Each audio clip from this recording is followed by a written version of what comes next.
वा, खरंच कौतुक मुख्यमंत्र्याचं. मी इथून मागं बी म्हणत असतो, मराठ्याला आरक्षण देऊ शकते तर फक्त शिंदे साहेबच. म्हणून सांगतो आरक्षण लवकर द्या. तुम्ही उशीर करायला एवढंच. समाजाचे हाल अपेष्टा व्हायला लागल्यात, त्या झाल्यावर तुम्ही द्यायलात पण उशिरा द्यायला. देऊन द्यायचं तर पटकून द्या असं म्हणणं आहे आमचं. त्यांनी 6 महिन्याचा जर निर्णय घेतला असला तर खरंच मनापासून अभिनंदन, कौतुक मुख्यमंत्र्यांचं, सरकारचं सुद्धा दोघांचंही. फक्त त्याबरोबर 6 महिने व्हॅलिडिटीची वाढ देत असताना EWS, SC-BC आणि कुणबी म्हणजे OBC तिन्ही ऑप्शन खुले ठेवा, ही एक विनंती. तिन्ही ऑप्शन खुले ठेवा म्हणजे मराठ्याच्या पोराचं वाटोळं होणार नाही.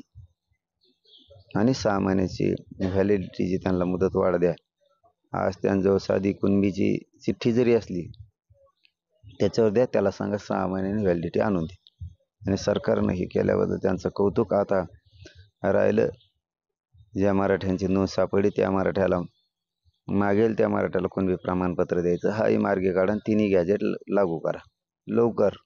कारण आमचे शरीर पुरे संपल्यावर तुम्ही देताल, आमचे मराठे संपल्यावर देताल तर देऊन दिलं काय उपयोग नाही उशिरा देऊन. Subscribe now and press the bell icon. Never miss an update.